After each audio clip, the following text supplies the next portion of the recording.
ان الحمد للہ وحدہ والصلاة والسلام علی من لا نبی بعدہ اما بعد۔ ہر شخص کی یہ خواہش ہے کہ وہ جہنم سے بچ جائے اور جنت میں داخل ہو جائے۔ تو جہنم سے بچنے کے لیے جو سب سے پہلا کام ہے، جو پہلا عمل ہے، جو پہلا عقیدہ ہے، جو پہلا طریقہ ہے، جو پہلا سبب ہے، وہ ہے توحید۔ توحید کیا ہے؟ لا الہ الا اللہ کا اقرار کرنا۔ رسول اللہ صلی اللہ علیہ وسلم نے ارشاد فرمایا ہے کہ من شہد ان لا الہ الا اللہ وان محمد رسول اللہ حرم اللہ علیہ النار۔ اس حدیث کو امام مسلم نے روایت کیا ہے۔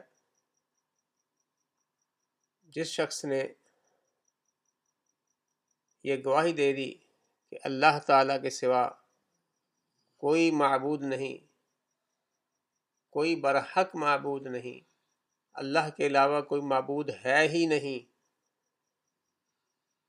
نفی کر دی سب خداؤں کی، نفی کر دی سب جھوٹے الہوں کی، سب جھوٹے الہوں کا انکار کر دیا کہ وہ سب باطل ہیں، لا الہ الا اللہ، سب کی نفی، صرف اللہ کا اثبات۔ یعنی آپ نے سب سے پہلے جتنے بھی جھوٹے معبود ہیں، جتنے بھی جھوٹے رب ہیں، جتنے بھی جھوٹے خدا ہیں، سب کا انکار کرنا ہے۔ ایسا نہیں کہ آپ اپنی بغلوں میں وہ جھوٹے خدا چھپا کر، اپنے دل کے کسی کونے میں ان کو بسا کر، اپنے ساتھ ان کو رکھتے ہوئے، ان کو باہر چھوڑتے ہوئے بھی بعد میں اٹھا لیں گے اور پھر اللہ کا اقرار کریں، تو وہ گواہی خالص گواہی نہیں ہے۔ ایسا نہیں ہے کہ آپ بیت اللہ میں جا کر اللہ سے تو دعا مانگتے ہیں، یا اللہ ہمیں ہدایت نصیب فرما، یا اللہ ہمیں یہ دے، یا اللہ ہمیں وہ دے، اللہ سے دعائیں کرتے ہیں، اور پھر جب وہاں سے پلٹتے ہیں تو واپس آ کر پھر اپنے ہی بنائے ہوئے جو معبودان باطل ہیں ان کو بھی وہی پکار ان کے آگے کرتے ہیں کہ ہمیں بھی وہ دے دے، ہمیں بھی وہ دے دے۔ تو اس کا مطلب یہ ٹھہرا کہ آپ نے اللہ کا صحیح معنوں میں اقرار نہیں کیا۔ اللہ کے ساتھ جو تعلق ہونا چاہیے تھا، جو اللہ نے فرمایا ہے کہ سب سے پہلے جتنے بھی معبودان باطل ہیں، جتنے بھی لوگوں کے ایسے بنائے ہوئے خود ساختہ خدا ہیں، ان کی نفی آپ نے نہیں کی، بلکہ آپ نے اللہ کو بھی ایک ایسی ہستی تصور کر لیا جس کے ساتھ کچھ اور لوگ بھی شامل ہیں، جس کے ساتھ کچھ اور لوگ بھی اس کے کام کرنے والے ہیں۔ یعنی اللہ اکیلا کام کر نہیں سکتا، نعوذ باللہ، کچھ اور لوگ بھی اللہ نے رکھے ہیں دنیا میں، اور وہ بھی انسانوں میں سے یا جنوں میں سے، اور آپ نے ان کو بھی سمجھ لیا کہ وہ بھی اللہ کے ساتھ شریک ہیں، اللہ کے ساتھ وہ بھی کام کرتے ہیں، اور اللہ نے ان کو مقرر کر دیا ہوا ہے۔ تو یہ آپ کا باطل خیال ہے۔ یہ اس کا مطلب یہ ہوا کہ آپ نے اللہ کا صحیح اور حقیقی معنوں میں جو اللہ کا قدر کرنا تھا، اس کی قدر اس طریقے سے نہیں کی۔ وما قدر اللہ حق قدری، لوگوں نے اللہ تبارک و تعالیٰ کی اس طریقے سے قدر ہی نہیں کی، اللہ کو مانا ہی نہیں۔ تو جب آپ نے لا الہ، اس کا مطلب ابھی آپ لا الہ پر ہی کھڑے ہیں، لا الہ ہی آپ نے پورا نہیں کیا۔ لا الہ پورا کہنے کے بعد پھر آتی ہے گواہی الا اللہ کی۔ جب آپ اپنے سارے معبودان باطل کو ٹھوکر مار دیں گے تو اس کے بعد پھر گواہی آئے گی اللہ کی بھی، ہاں باقی سارے معبود ہیں جتنے بھی خود ساختہ ہیں، جو بھی کسی بھی دور میں کسی بھی حوالے سے کلیم کرتے رہے ہیں یا کرتے ہیں یا کریں گے کہ ہم بھی الہ ہیں، وہ جھوٹے خدا ہیں، وہ جھوٹے رب ہیں، وہ جھوٹے خدا بنے ہوئے ہیں، لوگوں نے ان کو اپنے دلوں میں بسایا ہوا ہے، اپنے ساتھ رکھا ہوا ہے، ان کی باتیں بھی مانتے ہیں اور کہتے ہیں بھی اللہ کے ساتھ ہیں، وہ بھی اللہ سے الگ نہیں ہیں۔ تو یہ جھوٹے تصورات ہیں، یہ جھوٹے لوگوں کے بیانات ہیں، یہ لوگوں کی جھوٹی خواہشات ہیں جو انہوں نے اپنا لی ہوئی ہیں۔ اللہ واحد ہے، احد ہے، ایک ہے، یکتا ہے، اکیلا ہے، اس کے ساتھ کوئی اور نہیں ہے۔ اللہ کے علاوہ کوئی اور نہیں ہے جو مشکل حل کرتا ہے، اللہ کے علاوہ کوئی اور نہیں ہے جو بگڑی بنا دے، اللہ کے علاوہ کوئی اور نہیں ہے جو حاجت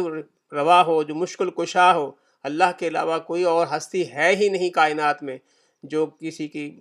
مشکل کو آسان کر دے، جو کسی کی حاجت کو پورا کر دے، جو امیدوں کو پورا کر دے، جس کا ڈر ہو دلوں میں، جس کا خوف پایا جاتا ہو، جس سے امید ہو محبت کی، جس کے ساتھ خوف بھی ہو۔ یہ دونوں امید اور خوف اللہ کی ذات کے ساتھ منسلک ہونے چاہیے، اور کسی کے ساتھ آپ نے کر لیے تو اس کا مطلب ہے آپ نے لا الہ ہی پورا نہیں کہا۔ جب آپ نے یہ طے کر لیا کہ اللہ کے علاوہ کوئی ہے نہیں، پھر آئیں گے ہم الا اللہ پر، پھر الا اللہ کی گواہی ہوگی، ہاں باقی سارے معبود باطل ہیں، کوئی اللہ کے علاوہ نہیں ہے، صرف اور صرف ایک اللہ ہے،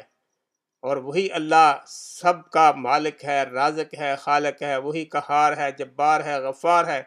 وہی علیم بذات الصدور ہے، وہی اللہ ہے جو آپ کو سب کچھ دیتا ہے، وہی اللہ ہے جو مارتا ہے، جو زندہ کرتا ہے، وہی اللہ ہے جس کے سامنے قیامت کے روز ہم نے پیش ہونا ہے اپنے اعمال کے ساتھ۔ تو پھر اس اللہ کی اب گواہی دیں گے، وہ اللہ ہے۔ اور اس کے بعد جو اللہ کے رسول نے ارشاد فرمایا وَأَنَّ مُحَمَّدَ الرَّسُولُ اللَّهِ، اور پھر کہ محمد صلی اللہ علیہ وسلم اللہ کے رسول ہیں۔ صرف اتنا ہی نہیں، محمد اللہ کے رسول کہہ دینا ہی کافی نہیں، بلکہ یہ بھی اقرار کرنا ہے کہ محمد اللہ کے رسول ہے، اور ان کے بعد کوئی نبی نہیں آنے والا، چاہے وہ کسی بھی حیثیت میں ہو، چاہے وہ شریعت لے کر آنے والا ہو، چاہے وہ شریعت لے کر نہ آنے والا ہو، نبی نہیں ہوگا، وہ نبی نہیں ہوگا اس حوالے سے کہ اس کو مبعوث نہیں کیا جائے گا، نیا نبی نہیں بن کر آئے گا، پرانا نبی بن کر آنا، نیا نبی بن کر آنا، یہ میں ذلی نبی ہوں، میں بروزی نبی ہوں، میں اس طرح کہ مجھ پر وحی نہیں آتی، مجھ پر یہ نہیں ہوتا، کوئی ایسا راستہ نہیں ہے جو نیا نبی آئے اور آ کے کہے کہ ہاں میں تو نیا نبی بن کر آیا ہوں اور مجھ پر شریعت تو نہیں ہے، میں اسی پر عمل کرتا ہوں، میں کوئی نیا نبی ہوں۔ لیکن اللہ کے رسول خاتم النبیین ہیں، خاتم بھی ہیں، خاتم بھی ہیں، دونوں طریقوں سے، ہر لحاظ سے اللہ کے رسول آخری نبی ہیں۔ آخری سے مراد وہی ہے کہ اس کے بعد مہر لگ گئی اس پہ، اس تھیلے کو بند کر دیا گیا، کسی چیز کو ختم کر دیا نا، مہر لگا دینا، اس پر سیل بند کر دینا، کسی بھی طریقے سے اس کو ایسا ٹائٹ کر دینا کہ اس کے بعد نہ تو اس میں کچھ چیز داخل ہو سکے نہ نکل سکے۔ تو اللہ کے نبی جو ہیں، اللہ کے رسول جو ہیں حضرت محمد صلی اللہ علیہ وسلم، یہ کائنات میں آخری نبی ہیں، ان کے بعد کوئی نبی نہیں آنے والا۔ تو جب یہ گواہی پوری ہو گئی تو پھر اللہ کے رسول نے فرمایا کہ حرم اللہ علیہ النار، تو پھر اللہ تبارک و تعالیٰ نے اس شخص پر جہنم کی آگ حرام کر دی۔ تو یہ ایک طریقہ، پہلا طریقہ ہے، پہلا ایک سبب ہے جس کے ہم اس کو اپنا کر، اس طریقے کو، اس سبب کو اختیار کر کے توحید کی برکت سے، توحید کی وجہ سے جہنم سے آزادی مل سکتی ہے۔ یہ ایک پہلا طریقہ ہے۔ اور پھر اللہ کے رسول نے ارشاد فرمایا ہے ان اللہ حرم علی النار من قال لا الہ الا اللہ یبتغی بذلک وجہ اللہ، بے شک اللہ تبارک و تعالیٰ اس شخص پر بھی جنت حرام کر دیتا ہے جو محض اللہ کی خاطر لا الہ الا اللہ کہہ دے۔ بات وہی آئی کہ لا الہ الا اللہ ایک ایسا کلمہ ہے جس کے ذریعے سے اگر بندہ خالصتاً لا الہ الا اللہ کہتا ہے اور اس پر مانتا ہے، اس کے عمل اس کی گواہی دیتا ہے، اس کی زبان اس کا اقرار کرتی ہے اور دل میں وہ اس کو قبول کرتا ہے، تو اس کا مطلب یہ ہوا کہ اس نے وہ کلمہ پہچان لیا، وہ راستہ پہچان لیا، وہ سبب اختیار کر لیا جس کے ذریعے سے وہ جہنم سے آزاد ہو سکتا ہے۔ تو یہ آپ سمجھ لیں اس بات کو اچھے طریقے سے کہ جب آپ توحید کا اقرار کریں گے تو پھر آپ میں شرک نہیں آ سکتا، کیونکہ یہ دو چیزیں اکٹھی نہیں ہو سکتی، مشرق مغرب مل نہیں سکتے۔ ایسا نہیں ہو سکتا کہ ایک دل میں توحید بھی ہو اور ساتھ ساتھ شرک بھی ہو، نو،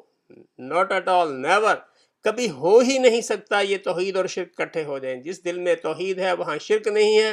جس میں شرک آ جائے وہاں توحید نہیں ہوتی، یعنی یہ دو چیزیں اکٹھی ہونا ناممکنات میں سے ہے، ناممکنات میں سے ہے۔ جو بندہ توحید پر عمل کرے گا وہ مشرک نہیں ہو سکتا، جو بندہ مشرک ہوگا وہ توحید پر عمل کرنے والا نہیں ہوگا۔ جو شخص خالص توحید کو مانے گا، اللہ تبارک و تعالیٰ کو ایک مانے گا، باقی سارے معبودان باطل کی نفی کرنے کے بعد، تو وہ کبھی شرک نہیں کرے گا۔ جو شرک کرے گا وہ کبھی اللہ کو ایک مان ہی نہیں سکتا۔ اس کا مطلب یہ ہوا کہ توحید اور شرک جو ہیں یہ دونوں ایک دل میں اکٹھے ہو ہی نہیں سکتے، کیونکہ اللہ تبارک و تعالیٰ نے ارشاد فرمایا اِنَّهُ مَن يُشْرِكْ بِاللَّهِ فَقَدْ حَرَّمَ اللَّهُ عَلَيْهِ الْجَنَّةَ وَمَأْوَاهُ النَّارُ، اور جس نے شرک کر لیا تو اللہ تبارک و تعالیٰ کے ساتھ کوئی شریک ٹھہرا لیا، یہ نہیں کہ اللہ کے ساتھ کوئی اور اللہ بنا لیا، کوئی شریک ٹھہرا لیا، تو اللہ تبارک و تعالیٰ نے اس پر جنت حرام کر دی ہے، اس کا ٹھکانہ ہی جہنم ہے۔ تو توحید اور شرک یہ دونوں ایک دل میں اکٹھے نہیں ہو سکتے،